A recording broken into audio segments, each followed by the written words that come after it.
And I'm like, listen, they haven't dealt with people from 1860 yet. I'm not too worried about that, because I'm the kind of artist, whoops, who gets famous after they're dead, but stays famous. Being famous, it's so funny because I was a Warhol superstar when I was 19, and honestly, it was really boring. That's why I left. I left the factory to live on an island in Spain, where hitting the ground with a rock was a very good job, you know what I mean? If you could get a job where you just took a stick and walked, dragging the stick in the dirt, that was a good job. The thing is that, if you have to live in an interesting place to be an interesting person, then you have a problem, So you're much better off living off the grid, in a place like Lexington. It's not 1961 where you have to, leave where you're from and go and live in London or Paris or New York or San Francisco. It's not really like that. And as a matter of fact, as I said when I was in Louisville last year, all the people, I don't want to be categoric about it, even though I will be. Why change now?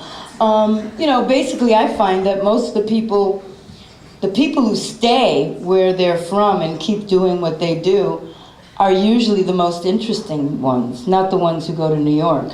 Because New York is no longer a cultural capital. It's a marketing capital, which is an entirely different thing.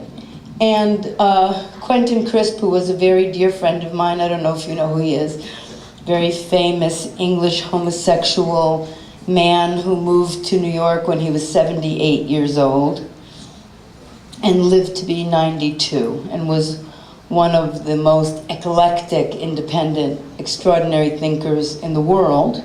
You should all rent the movie Naked Civil Servant. Get it from Netflix, and you'll understand, why I think what an extraordinary person he is. I don't think being an artist is more important than being anything else. I think that's really bullshit. Being an artist is not special. If you're being an artist because you think you're special, because you think you're better than other people, then we're talking about a very deep hole that you have in yourself. And that's very sad. It's a very sad thing. But being an artist has a responsibility to report from the edge of society into the center of society. So my work, which is what I started to talk about in my conversation with Ray, is that when people started doing performance in the 80s, performance was drawing from all the things you might be interested in. So each person who did performance, and there was a handful of people who invented performance art as we know it now, John Kelly, Karen Finley, Holly Hughes, Tim Miller, Eric Bogosian, who really did more monologues than he did performance. There's a list of a solid 25 people who are doing really highly individual work, drawing from all of the things that interested them across all forms, right? Painting, sculpture, film, journalism, philosophy, theology, And that's how performance came into being, performance art came into being. Now performance art is taught using the ideas of other artists. And that's bullshit, because you can't go anywhere with that. Your individuality and your uniqueness, no matter what it is that you do, is what you have to offer the world. And I believe that each person in the world is unique and has an individual voice, and that there are things that cannot come into the world without them coming through you. So you're not in competition with anybody. What you're in is needing to get closer and closer and closer to who you actually are, which is a very unpleasant journey. But it's the only way, so.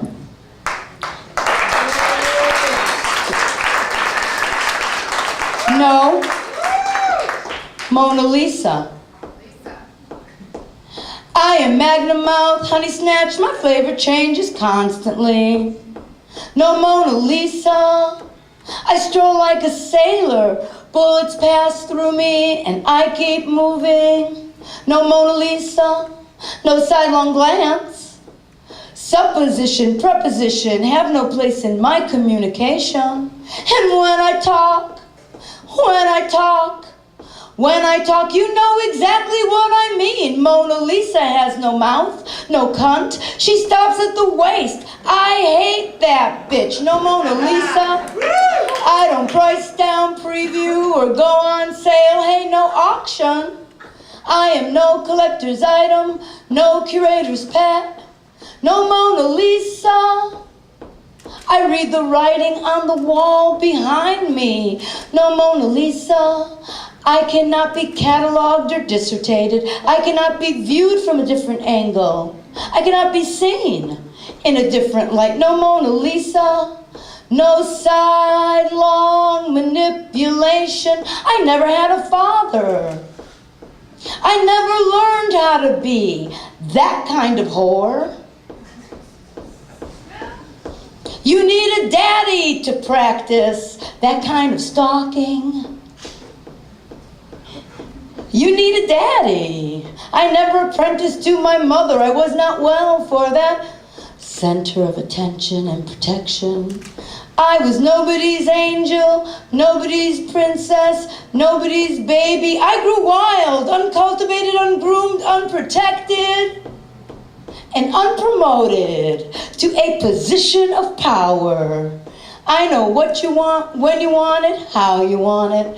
I deliver without a sermon. My religion has no pope, no choir, no hope. I'm a loner. You are lucky. I never learned how to simmer contentedly. Hey, Lexington, I boil over continuously.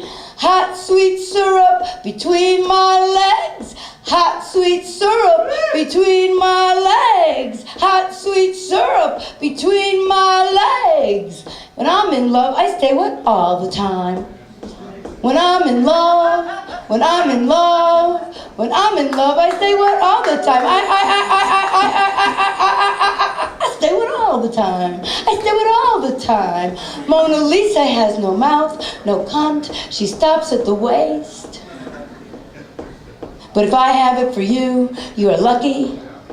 You can take it to the track. You can take it to the bank. You can deposit it. No Mona Lisa.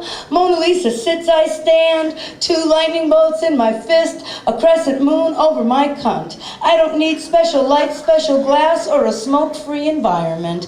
I am 3D. You can touch me. I touch back, talk back, spit back, bite back. No Mona Lisa, I tell you the truth. No Mona Lisa, I am ruthless. No Mona Lisa, I am a loner. No Mona Lisa, you are lucky.